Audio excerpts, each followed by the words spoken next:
Your Honor, before you finalize anything, I need to speak. My son, Brennan, stood up in the back of the courtroom. 18 years old as of 3 weeks ago, the same day his mother handed me divorce papers with a smile on her face. Judge Catherine Whitmore looked surprised. This was supposed to be a routine final hearing. Sign the papers, divide the assets, and end a 22-year marriage. Nothing complicated. Young man, this is a private proceeding. Who are you? I am Brennan Ashworth. The respondent is my father. The petitioner is my mother. His voice was steady, calm, nothing like the nervous teenager I had raised. And I have evidence that this court needs to hear before any documents are signed. My wife, Genevieve, was sitting at the petitioner's table with her lawyer, a sleek woman named Dominique Pryor, who charged $550 an hour and was worth every penny if you wanted to destroy someone in family court. Genevieve's face went pale. Brennan, sit down, she hissed. This doesn't concern you? Actually, Mom, it does. It concerns me more than anyone. He walked forward, past the gallery seating, past his mother's table, until he was standing in front of the judge's bench. In his hand was a small device, a digital recorder, the kind you could buy at any electronic store. Your Honor, for the past 3 years I've been recording conversations in my home. Conversations my mother had when she thought no one was listening. Conversations that reveal fraud, adultery, and a conspiracy to deprive my father of everything he's worked for. The courtroom went silent. Judge Whitmore leaned forward. Young man, that's a serious accusation.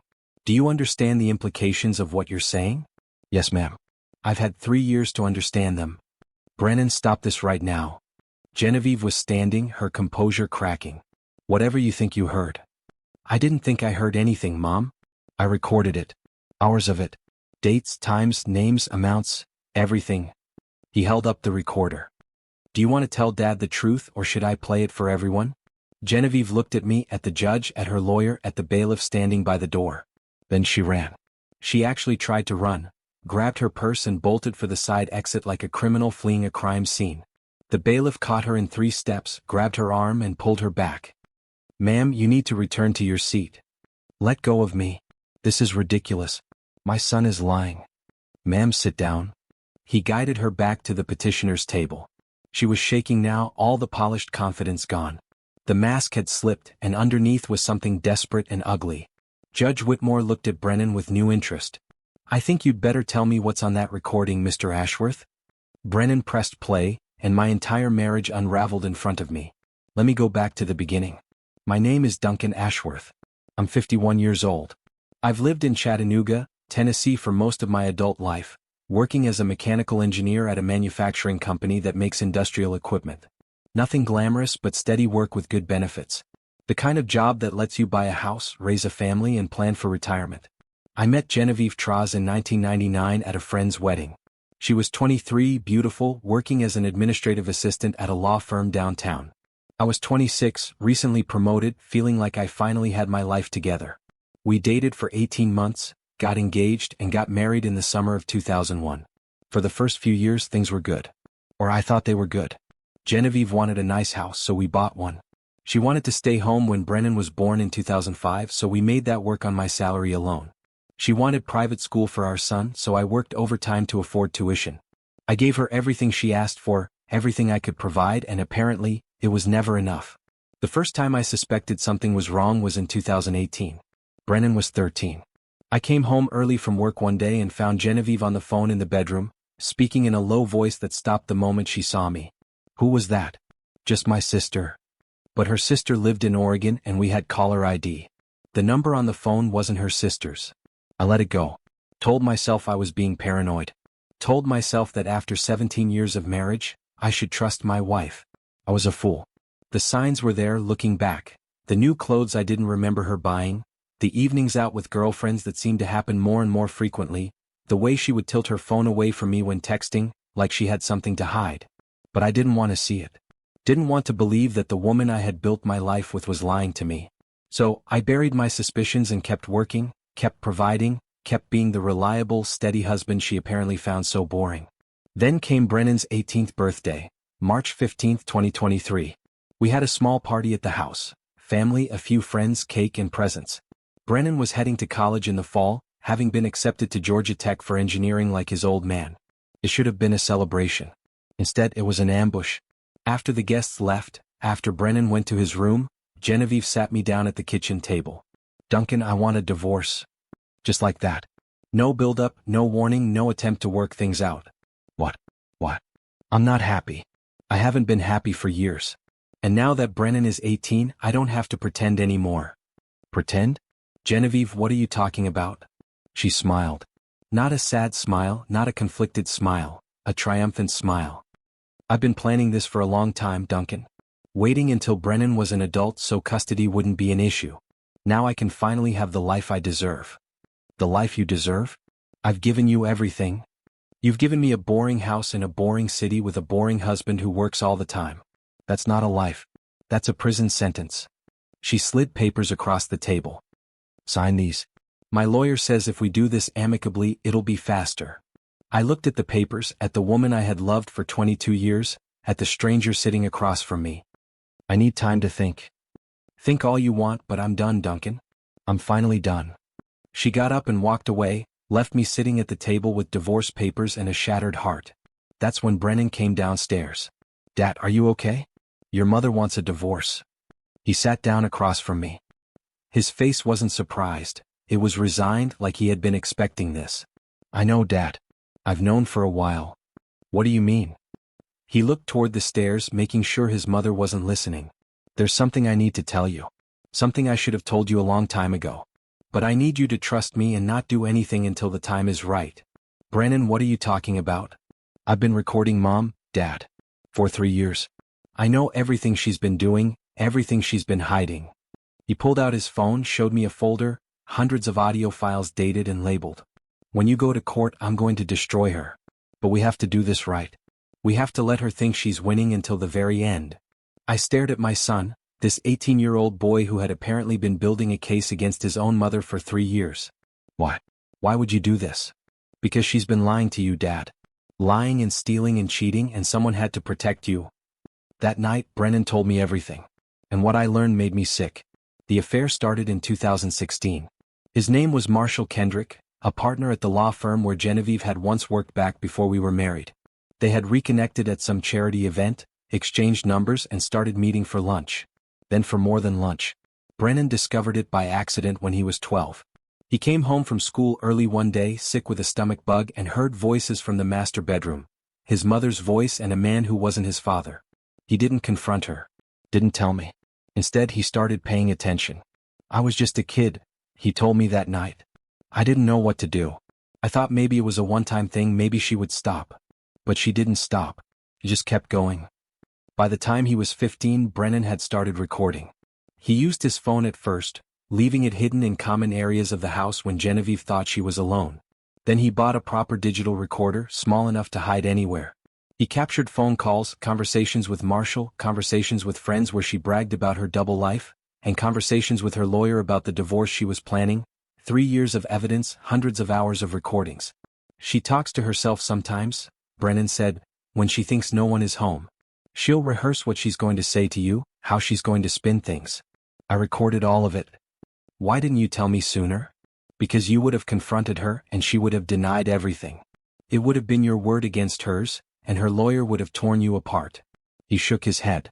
I needed to wait until I was 18, until I could testify as an adult, until we had her in court where she couldn't run. My son, my boy, had been carrying this burden for 3 years, protecting me, gathering evidence, waiting for the right moment. There's more, Dad. It's not just the affair. What else? She's been stealing from you for years. She has accounts you don't know about. Money she's been siphoning from the joint accounts, from your retirement, from everywhere. She's been building a nest egg so she can leave with everything and start over with Marshall. How much? Over $340,000 that I can document. Probably more. $340,000. Money I had worked decades to save. Money for retirement, for emergencies, for our son's education. Gone. Stolen by the woman who slept beside me every night. And there's one more thing. Brennan's voice dropped. The worst thing. What could be worse than this? Mom and Marshall have been planning something. I recorded them talking about it 6 months ago. They want to make sure you don't get anything in the divorce. They've been working with her lawyer to hide assets, to make false claims, to paint you as the bad guy so the judge gives her everything. What kind of false claims? Brennan looked at me with something like fear. She's going to accuse you of abuse, Dad. She has fake medical records, fake witnesses, a whole fake story. She's going to tell the court you hit her, controlled her, made her life hell. It's all lies, but she's been setting it up for months. The room spun around me. My wife was planning to accuse me of domestic abuse, to destroy my reputation, my career, my life, all so she could walk away with everything and start fresh with her lover. And she had filed for divorce on our son's birthday, thinking she had timed it perfectly. She didn't know that her own son had been preparing for this moment for 3 years. So what do we do? I asked. Brennan smiled. It was a cold smile older than his 18 years. We let her think she's winning. We go through the divorce process. Let her make her moves. Let her commit to her lies. And then at the final hearing, when it's too late for her to change course, we play the recordings. That's your plan? That's justice, Dad. The kind she never saw coming. The next 4 months were torture. I had to pretend I didn't know. Had to sit across from Genevieve at mediation sessions and listen to her lies with a straight face. Had to watch her lawyer make outrageous demands while my own attorney, a competent but outmatched guy named Gerald Vance, struggled to keep up. Genevieve wanted the house. She wanted 70% of our assets. She wanted alimony, substantial alimony for the rest of her life. And in the background, her abuse allegations lurked like a loaded weapon. She hadn't deployed them yet, saving them probably in case I fought back too hard. A nuclear option to ensure she got everything. I wanted to scream, wanted to throw the recordings in her face and watch her squirm. But Brennan had been right. We needed to wait, needed to let her commit to her lies in writing, in depositions, and in legal documents. That way, when the truth came out, she couldn't claim she had been misunderstood or taken out of context. She would be proven a liar, a thief, and a fraud in front of the court on the record. During those months, I learned more about my wife than I had in 22 years of marriage. The affair with Marshall wasn't her first. There had been others going back to 2008. Brennan had recorded her bragging about them to a friend, laughing about how oblivious I was. Duncan actually thinks I spent that conference in Atlanta, she had said in one recording. Meanwhile, I was in a hotel room with Craig from the gym. God, he was so easy to fool. 16 years. She had been cheating on me for 16 years. And the financial manipulation was even more extensive than Brennan had first discovered. She had opened credit cards in my name without my knowledge, had taken out a second mortgage on our house, forging my signature on the documents, and had been funneling money to Marshall Kendrick for years, helping him pay off debts while I worked 60-hour weeks to keep us afloat. The total, when we finally added it all up, was closer to $480,000. Nearly $500,000 stolen from our family. Stolen from me. Brennan had recorded her discussing all of it, planning it, celebrating it. Once the divorce is final, Duncan will have nothing, she had told Marshall in one conversation. He'll be lucky to afford a studio apartment, and we'll be on a beach somewhere, living the life he could never give me. Living the life he could never give her. I had given her everything, every hour of overtime, every sacrifice, every compromise and accommodation and surrender, and she had repaid me with betrayal. The final hearing was scheduled for July 12, 2023, 4 months after she had filed. 4 months of lies, manipulation, and carefully constructed deception. Genevieve walked into that courtroom with complete confidence. She had won as far as she knew. Her lawyer had outmaneuvered mine at every turn. The settlement agreement heavily favored her. All that remained was the judge's signature. She didn't know that Brennan had taken the day off from his summer job. Didn't know he was sitting in the gallery with a recorder in his pocket. Didn't know that everything she had worked for was about to collapse. The hearing started normally. Dominique Pryor presented the settlement agreement. Gerald Vance offered token objections that were quickly overruled. Judge Whitmore seemed ready to approve everything and move on to her next case. Then Brennan stood up. Your Honor, before you finalize anything, I need to speak. And the whole world changed. The first recording was from March 2022. Genevieve on the phone with Marshall, discussing their plans. Duncan doesn't suspect anything. He's too busy working to pay attention to me. By this time next year I'll be free of him. We just have to be patient. Marshall's voice tiny through the phone speaker. And the money? I've moved another $20,000 this month. He never checks the accounts. The man works like a dog and has no idea where his money goes. What about the kid, Brennan? He's oblivious too, just like his father. Once I'm gone, Duncan can deal with him. I've done my time as a mother. The recording ended. Judge Whitmore's face was stone. Is that your voice, Mrs. Ashworth? Genevieve was gripping the table in front of her, knuckles white. That was taken out of context. I was venting to a friend. That was Marshall Kendrick, her lover. Brennan's voice cut through her excuses. They've been having an affair since 2016. I have recordings going back 3 years that document everything. This is inadmissible. Dominique Pryor was on her feet. This is illegal wiretapping. Tennessee is a one-party consent state, Your Honor. Brennan was calm, prepared. I was present for these conversations. I had a legal right to record them. Judge Whitmore held up a hand. Counselor, I'm aware of the recording laws in this state. These appear to be legally obtained. She looked at Brennan. What else do you have? I have recordings of my mother admitting to financial fraud, opening credit cards in my father's name, forging his signature on mortgage documents, moving money to hidden accounts. He pressed play on the next recording. Genevieve's voice. The second mortgage was the easiest part. Duncan never looks at paperwork. I just told him it was a refinance to get a better rate and he signed where I pointed. He doesn't even know we're $180,000 deeper in debt than he thinks. Another recording. Marshall needed help with his taxes, so I moved $30,000 from Duncan's retirement account. He won't notice until he actually retires, and by then I'll be long gone. Another. The credit cards are in his name, but I make the purchases. When the divorce goes through, those debts will be his responsibility. He'll be paying off my shopping for years. Each recording was worse than the last. A portrait of a woman who had systematically dismantled her husband's financial security while he worked to provide for their family. But the worst was still to come. Your Honor, Brennan said, there's one more recording you need to hear. It's from January of this year, my mother discussing her strategy for the divorce proceedings. He pressed play. Genevieve's voice. If Duncan fights back at all, I'll use the abuse card.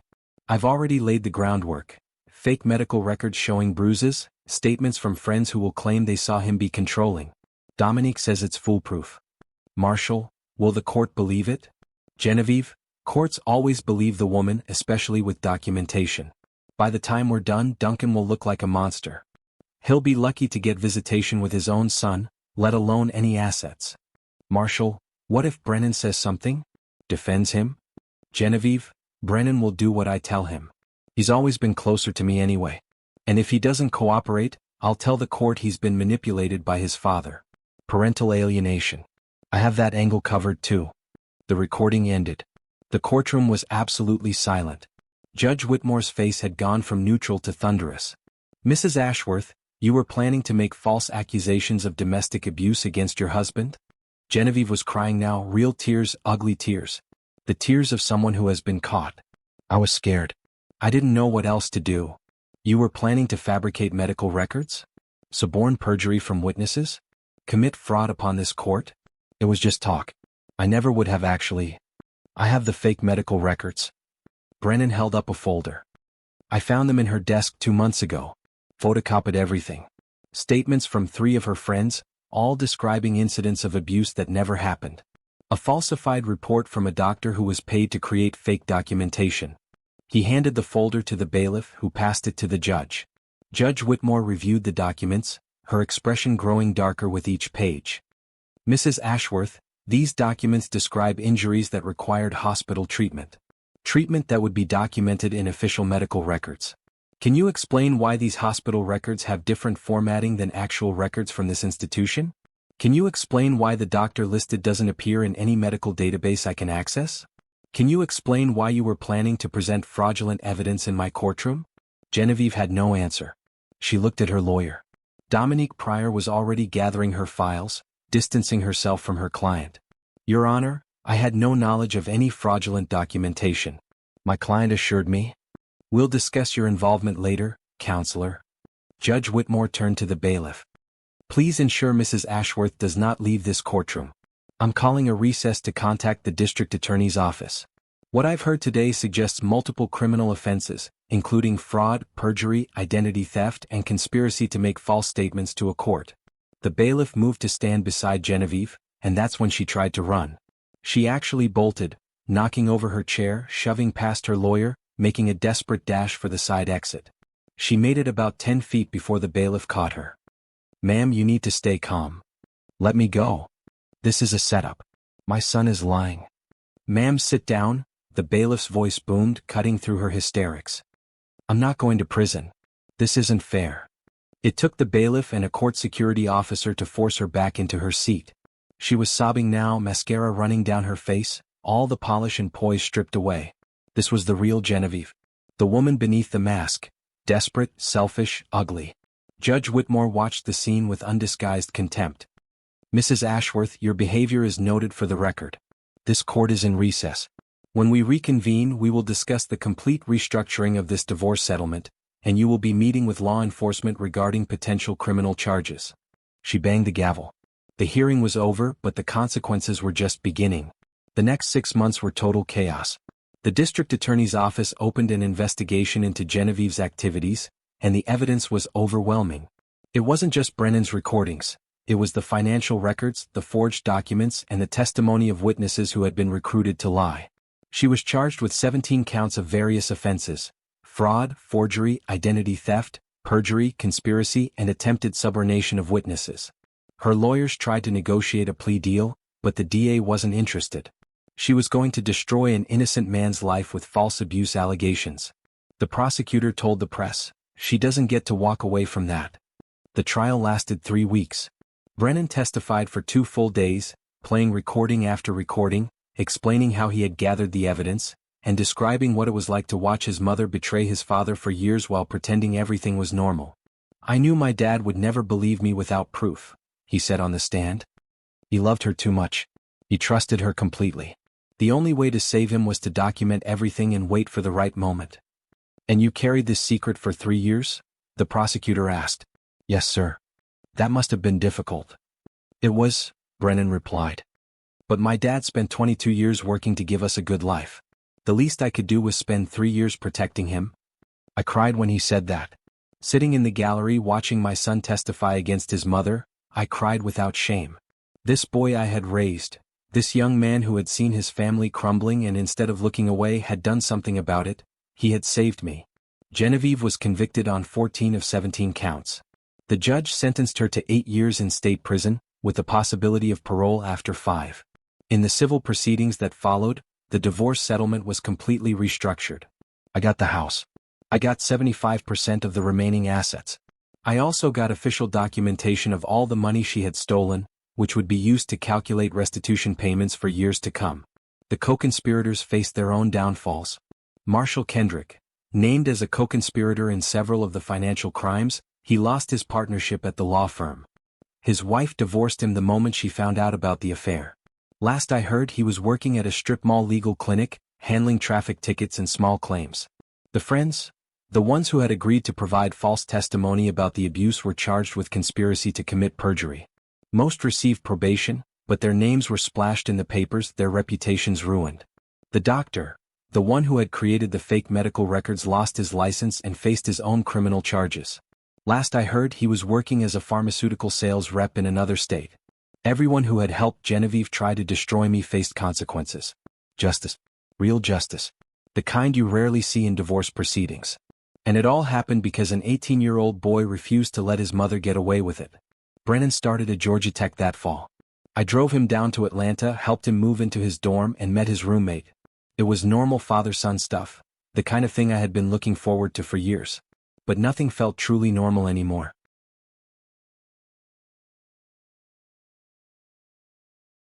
"Dad, are you okay?" he asked as we carried boxes up 4 flights of stairs. "I'm fine. Just thinking about Mom."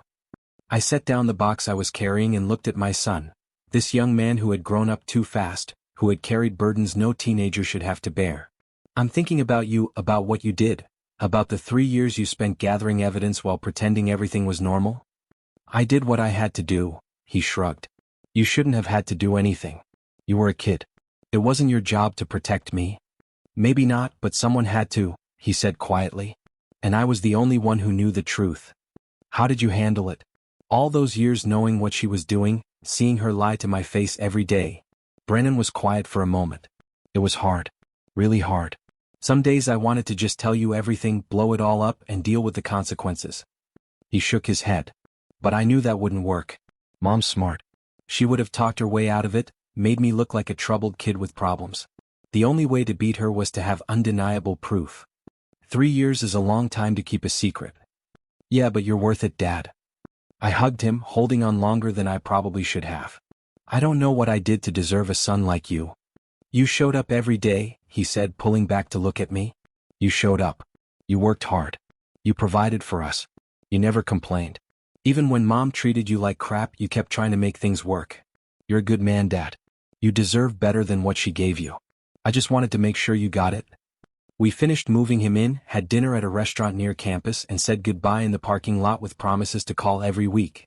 I drove home alone. The house was empty now. Brennan was at college, Genevieve was in prison, and it was just me in the silence.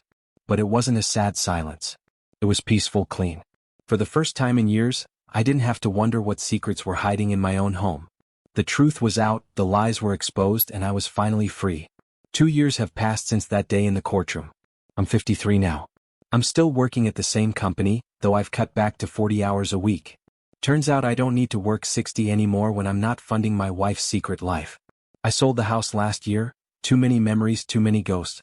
I bought a smaller place closer to downtown. It's modern, clean, and nothing like the home I shared with Genevieve. I've even started dating again. It's nothing serious yet, but I went to dinner with a woman from my gym last month. Nice conversation, no red flags.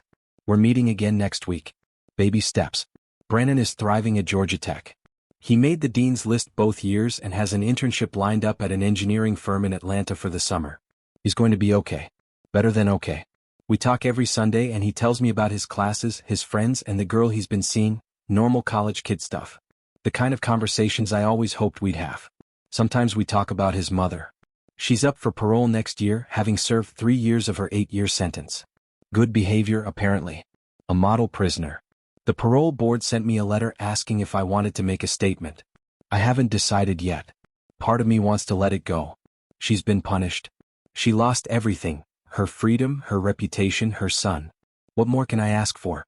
But another part of me remembers those recordings, the casual cruelty in her voice, the way she laughed about deceiving me, and the fake abuse allegations that would have destroyed my life if Brennan hadn't stopped her. Some things you just don't forgive. I asked Brennan what he thought. I'm not making a statement, he said. She's not worth my energy anymore. I don't care if she gets out early. She'll still be a felon, still have nothing, and still be the woman who tried to frame her own husband and got caught by her own son. He paused. That's her punishment, Dad. Not prison. Living the rest of her life knowing what she did and how it ended. That's what she has to carry now. My son, wise beyond his years. Maybe too wise. Do you regret it? I asked him. Recording her, testifying against her, all of it? He thought about it for a long time. I regret that it was necessary. I wish I'd had a mother I didn't have to protect you from. I wish our family had been what it looked like from the outside. But the recordings themselves? No, I'd do it again without hesitation. His voice was firm. You're my dad. You've always been there for me. And when I found out she was planning to destroy you, I couldn't just stand by and watch. Most kids would have stayed out of it, told themselves it wasn't their business. Maybe, but I'm not most kids, he smiled slightly. I'm your kid and you raised me to do the right thing even when it's hard. I didn't know what to say to that, so I just told him I loved him. It was enough. There's one more thing I want to share before I end this. 6 months ago, I got a letter from Genevieve. The prison allows inmates to send mail, and apparently she had decided to write to me. I almost threw it away without reading it, but curiosity won out. The letter was 3 pages long. I'll spare you most of it, the justifications, the rationalizations, the explanations that weren't really explanations. But there was one paragraph near the end that stuck with me. I know you'll never forgive me. I'm not asking you to. What I did was unforgivable. I told myself for years that you were the problem, that you weren't enough, that I deserved more. But sitting in this cell with nothing but time to think, I've realized something. You were never the problem, Duncan. The problem was me. I was never satisfied, never happy, never capable of appreciating what I had. And instead of facing that truth, I blamed you. I cheated. I stole. I tried to destroy you. I'm not asking for forgiveness. I'm just asking you to know that I understand now. Too late. Far too late. But I understand. I read that paragraph 3 times. Then I tore up the letter and threw it away. Understanding doesn't fix anything. Realizations in a prison cell don't undo 20 years of lies. Words on a page don't make up for what she tried to do to me. But there was something satisfying in knowing that she finally saw the truth, that she couldn't hide from it anymore, and that every day for the rest of her life, she would have to live with what she had done. That's its own kind of justice. I think about that courtroom sometimes. The moment when Brennan stood up and changed everything. The look on Genevieve's face when she realized her son had been recording her for 3 years. The way she tried to run, tried to escape, and tried to avoid the consequences of her choices. She thought she had planned everything perfectly, waiting until our son was 18 and timing the divorce filing for his birthday like some kind of sick celebration. She never considered that her own child might be the one to bring her down. That's the thing about secrets. They only stay secret as long as no one is paying attention. Brennan paid attention and he saved me. If you're watching this and you're going through something similar, a divorce, a betrayal, a partner who is hiding things from you, I want you to know something. The truth matters. Even when it's painful, even when you wish you could go back to not knowing, the truth is always better than living a lie. I spent years believing I had a happy marriage, believing my wife loved me, and believing our family was solid and real, built on something true. It was all fake. Every single moment of it. But knowing that, as much as it hurt, has set me free. I'm not living a lie anymore. I'm not wondering why things don't feel right. I'm not questioning my own perceptions while someone manipulates me behind my back. I know the truth, and the truth, however painful, is something solid to stand on. One last thing. Last week, Brennan called me with some news. Dad, I met someone. Her name is Amber. She's an architecture student. I really like her. That's great, son. When do I get to meet her? Maybe over Christmas break, he said, hesitating. If that's not weird. Why would it be weird? I don't know. Because of everything with Mom? Because of how our family turned out? I thought carefully about how to respond. Brennan, what happened with your mother wasn't about families in general. It was about her specifically, her choices, her deceptions. That doesn't mean you can't have something real with someone else. How do you know it won't end up the same way? You don't. That's the scary part, I admitted. But you can't let fear keep you from trying. I paused. The fact that you're worried about it already tells me you're going to be okay. People like your mother don't worry about hurting others. They just do it. You're not like that. I hope you're right. I know I'm right. I raised you. He laughed. A good sound. A healing sound. Thanks, Dad. I'll bring Amber at Christmas. I think you'll like her. I'm sure I will. We said our goodbyes. I hung up the phone and sat in my quiet house thinking about the future. My son was in love, building a life of his own, and he was going to be okay despite everything. And so was I. Not because the pain was entirely gone, it never really goes away, but because the truth had set us both free. And sometimes that's more than enough. Like this video if you stayed until the end. Share it with someone who needs to hear that it's possible to survive betrayal. And if you're going through something hard right now, remember, the truth always comes out eventually. Just make sure you're on the right side of it when it does.